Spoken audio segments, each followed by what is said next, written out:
What is up, everybody? It's your you can't see anything, can you? Because I sure as hell can't. I can't even see myself. Thank God for that. What a blessing. It's your boy here. So I just want to make a little bit of an update video. Holy crap, I thought that was going to be better. Now all I can see is the reflection of myself. I just sort of make a little bit of a update video on what I've done. I can't get on what I've done so far. Okay, so I should have popped this in preparation, shouldn't I? Alright. Hey there.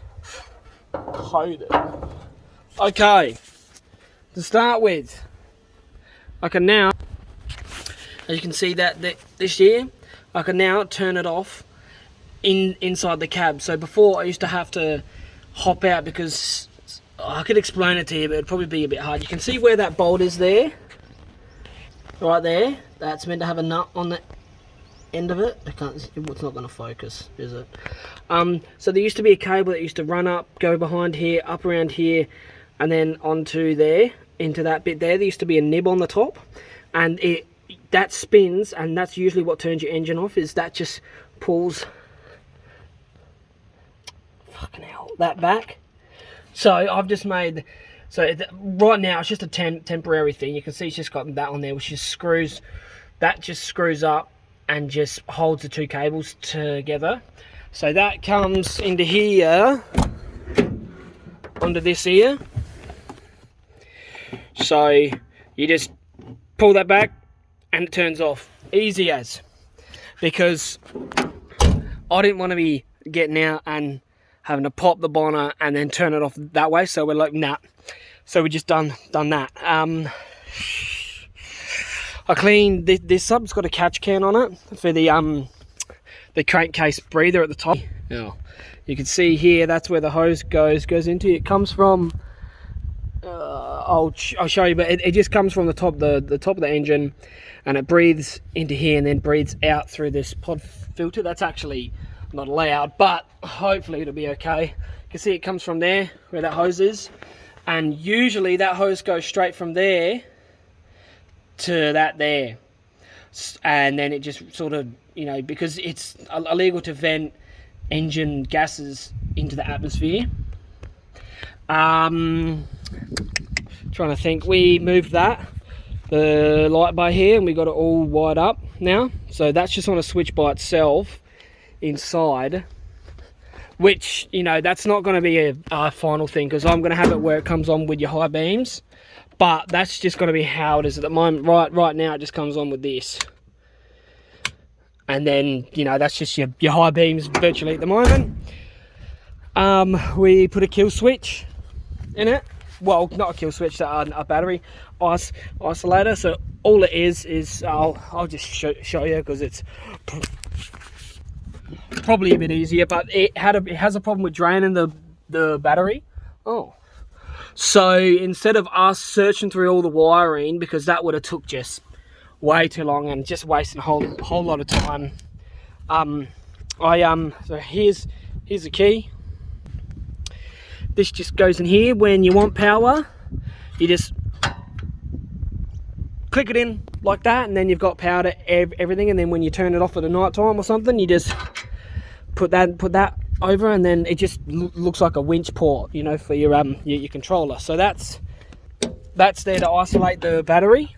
Better take this out, not leave this in there to get too hot. As you can see here, it starts from here, follows all the way down, goes all the way down here. That one goes to here, and then the other one goes from here all the way up, back through here, and that's this one here, obviously grounded to the body as well, and then just goes down to the block. And you know, when that's what isolates the power to your car, so then you don't you're not drawing power the whole time, and then it won't flatten the battery. You can see that I've got a bit of a so it actually looks pretty bad, a bit of a power, I'm pretty sure it's a power steering leak. You can see with the oil here, it's just spitting everywhere at the moment. But if you can see, it's coming, I think it's coming from yeah, so it's coming from there. I think it's coming from the bottom of that hose. I'm not 100% sure, but that's where it's coming from. So it's coming from power steering. Oh, look at that! At some point, jeez. I took all the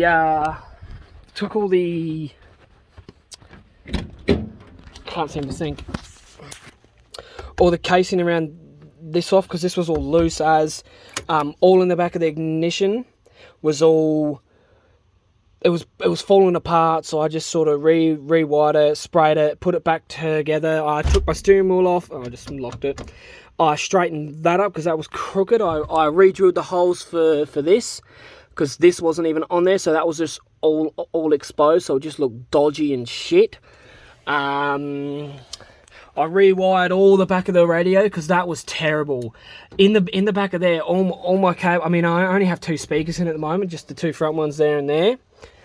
And they were all just twitched together with tape over it, and I'm like, really? Like, it's not hard to just do, like, that's a dodgy. I still did a dodgy, but I did a dodgy that's at least a bit proper. I just put them clamping the I can't remember what they're called, but you clamp just these little terminals on there, and they just plug into each other, and then I taped around them just so it's not just gonna fall apart. The AC works now because all the back of the ignition, as I said, was all just loose and falling to pieces. So now the AC works, which it didn't even work before. You didn't even have a blower fan. The glow plug kept staying on, and since I've done the ignition, none of that stays on now. I think off the top of my head, that's about all we've done at the moment. It still needs, like, it needs a lot more. Like, I'm not planning on making it this perfect masterpiece, but I just want to get it looking appropriate. Like, I'm going to take the air filter box, I'll just call it a box still. I'm going to take the valve cover off, and I'm going to get them all painted. I'm going to paint that black, just so it looks nice and neat. I'm going to try and find a bit of better hose for the air intake, because it's really soft. So, you know, this goes up to your snorkel, and it's just, you know, it's quite soft. So I'm going to try and find a bit of a better setup for that. I'm going to make a battery clamp, because right now it's just holding on by a strap, which isn't great. I would like to put thermo fans in there. So right now this fan just drives off the crank. As you can see there, that belt goes down to the crank.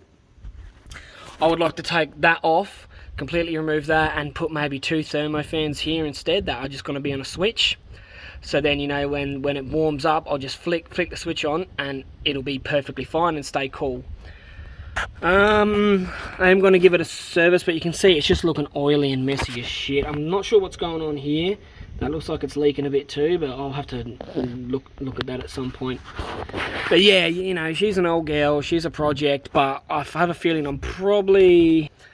it's probably not going to take me too long, maybe like a couple months or something. I want to try and clean up the wiring and shit too, but it's coming together quite quickly at the moment.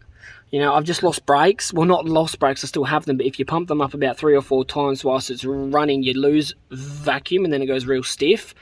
So I'll have to check the vacuum hoses on that, which these run off of the back of the alternator. So that's going to be fun.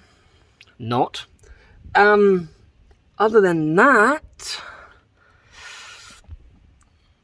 yeah, that's it. She's a beast, and she loves it. So I took it full driving the other day, and unfortunately, one of the front wheels doesn't spin. So I'm not sure what's going on there. This right one clicks when it's in full drive, and it doesn't sound like a CV joint. But then again, I've never had a full drive, and I've never had, you know, problems with CV joints on full drive. So I'm not sure how loud it can be, but it doesn't sound like a CV joint because it's really bad. Other than that, she's just going to need a lot of love. The poor old thing's just been thrashed. It's kind of sad to see, because this would have been really nice. When it was first made, this would have been sick.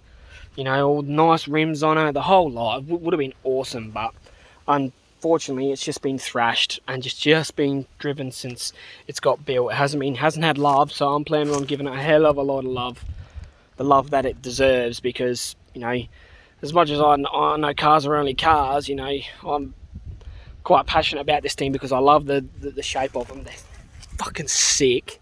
They just look awesome. I love, you know, like I'm planning on removing these as well, removing these rear side windows and just putting checker plate black there. So I'll make a checker plate for it, bolt it in, waterproof it, and then I'll paint it. Well, yeah, I'll make it, I'll paint it, put it in, waterproof it, and then it'll just look sick. But yeah, that's the plans. That's the plans for it at the moment. So hopefully everything goes to plan and I don't run into too many other issues. Thankfully, I've got a whole spare car over there. So if I need any spare parts like a new front end, which I have a feeling I might need, but I'm not 100% sure, I'll have to take it apart and see. Hopefully it'll be together, it'll be nice, bit better looking, less rust, hopefully, because the poor old girl's getting a bit, not looking too pretty on the wear and tear side. But that's what you get when a 1984 Nissan Patrol that's been driven 400,000 Ks.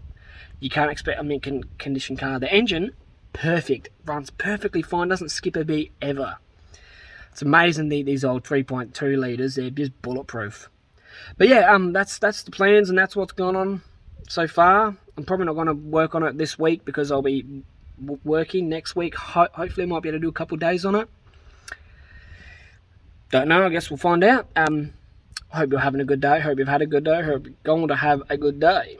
Thank you very much for watching, and I'll see you all tomorrow.